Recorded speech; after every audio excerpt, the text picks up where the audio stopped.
Man, I'm just trying to make my way.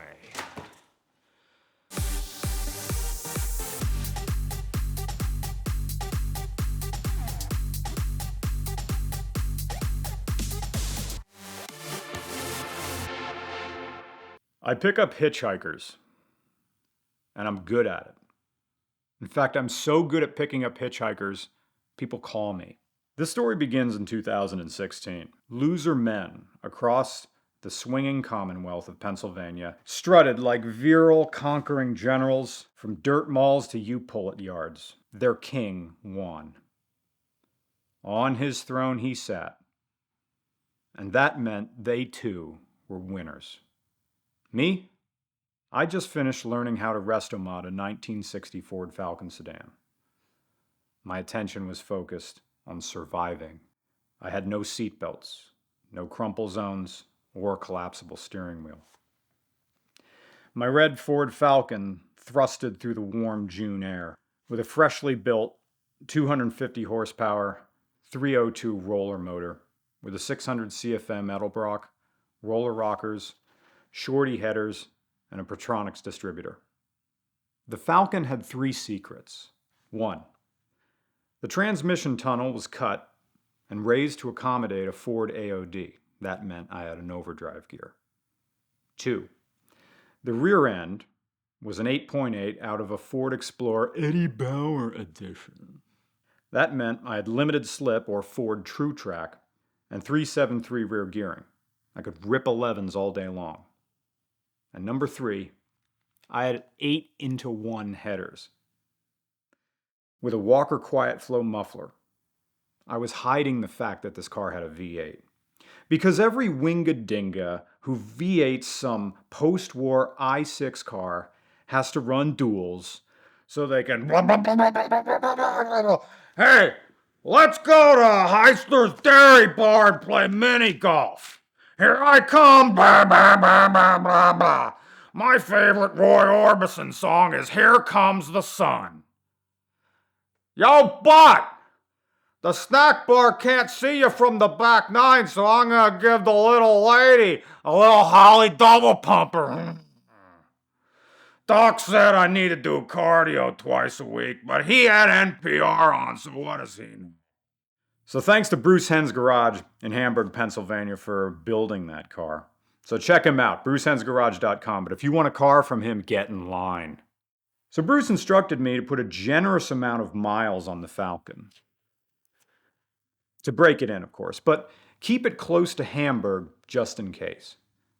That meant State Highway 61, a sweeping local route heavily utilized to connect Interstate 81 in the north and Interstate 78 in the south with Appalachian communities like Pottsville, Schuylkill Haven, Palo Alto, not that Palo Alto, Hamburg, not that Hamburg, New Philadelphia, St. Clair, Deer Lake, and where this hitchhiking story begins, Port Clinton, Pennsylvania.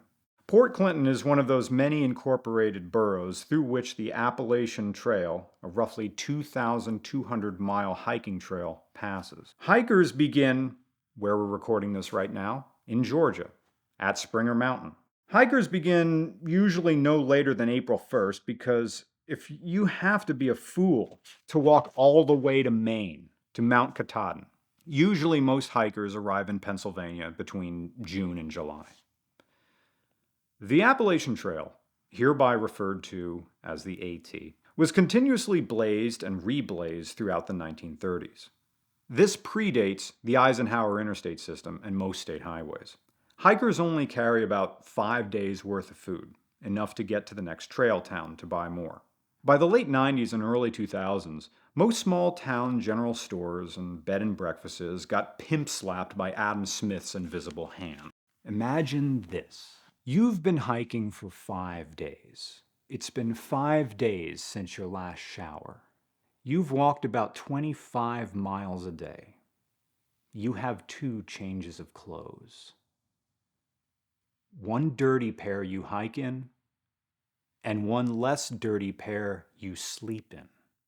At night in your tent, you check your body for ticks.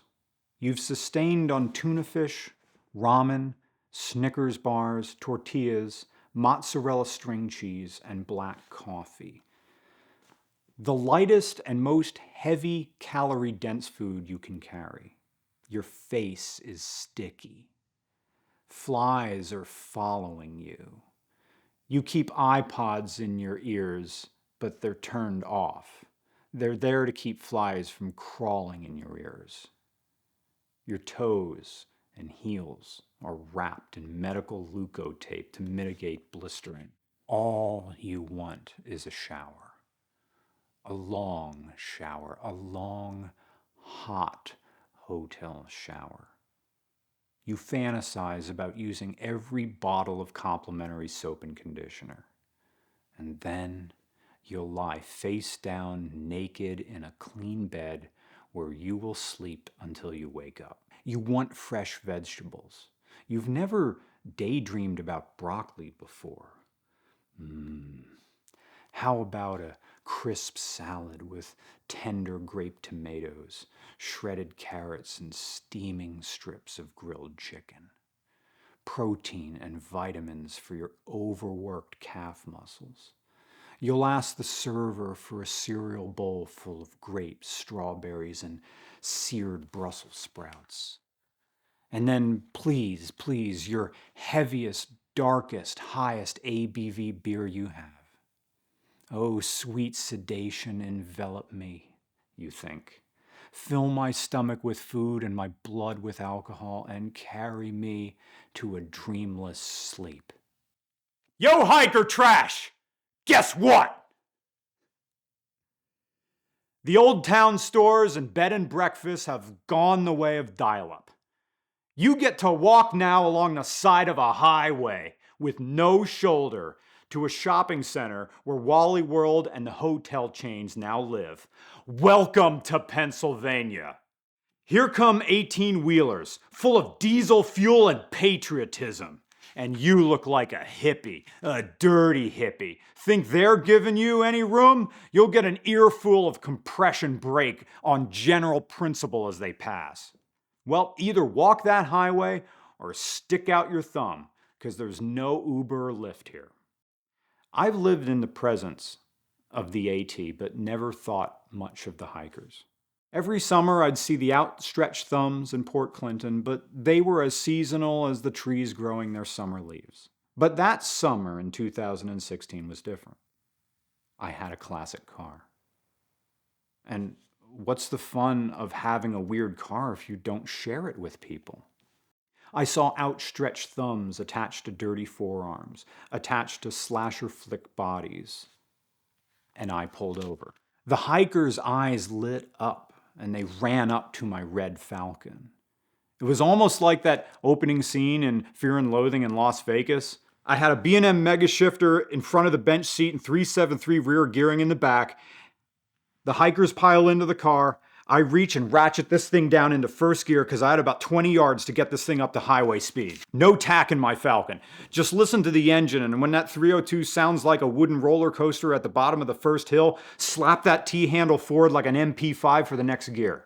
The hikers were cheering and grabbing for oh shit handles that weren't there. Hey, reach your arm out of the window and just grab onto the rain gutter. That's about as good as you're gonna get. Slap, second gear, and then third gear.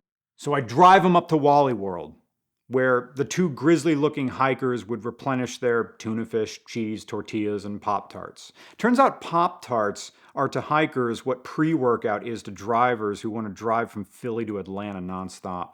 The hikers lean back into the car and say, "You should do this more. We'll pay you." Half the time we get picked up in broken pickups and sketchy vans. Your car rules. Do you have a card? I'm a YouTuber. Of course I have cards. So I give him the card, and then my phone started ringing. "Are you a shuttle driver?" Yeah, I give rides." "Can you pick me up? I'm ready." "Okay, where are you?" "I'm on the road." "What road?" "I don't know." So this is how my calls would go. You ask hikers to describe their surroundings and Joe Friday your way to the facts. Most people who hike the Appalachian Trail are tech folk or entrepreneurs or people who have careers that won't be injured by a 6-month leave of absence. but some hikers. Every year there's a handful. Some people are hiking the Appalachian Trail for other reasons. They're trying to escape something. Alimony, misdemeanors, a felony, or even mental collapse. These are the people I learned how to spot and listen for. You can't say they look homeless, because if you've been hiking in the woods, you all look homeless. So I picked up one day a hiker named Denim. Nobody on the Appalachian Trail goes by their real names. You all earn names, usually by doing something stupid. So this Denim guy, well, he earned his name because he was hiking in jeans. Denim is good for working on your cars and sliding across a shop floor, but terrible for sweating. In jeans, cotton absorbs moisture like a sponge and holds it to your body, and it gets heavy. Denim started every sentence with, "Man, I'm just trying to make my way. Man, I gotta get a job. I got this address from the firehouse. They say they're looking for a machinist. I've been a machinist for 40 years, so you take me and I'll hook you up. We're gonna go to this address and I'll work for a few days and I'll get back on the trail." Mega shifter, click down. Let's go to this address. It's in the nearby town of Hamburg, Pennsylvania. He asked me about the car, obviously. Told him, and I said, the brakes are kind of grabby, weird. I get a lot of stopping power right away, and then I kind of get nothing at the end of it. It's like I'm losing brake booster pressure. And he goes, you got air in your lines. I've been a mechanic for 40 years. We can go to your house, and we'll just I'll have this thing fixed. Well, Denim, let's just find this job for you. Oh, yeah, all right. So we go to this address. I'm using my phone because Denim, of course, has a flip phone. It's somebody's house in a cul-de-sac. Man, those firefighters were telling me stories. Well, I'll tell you what. Let's find a hardware store. I gotta go fix my backpack.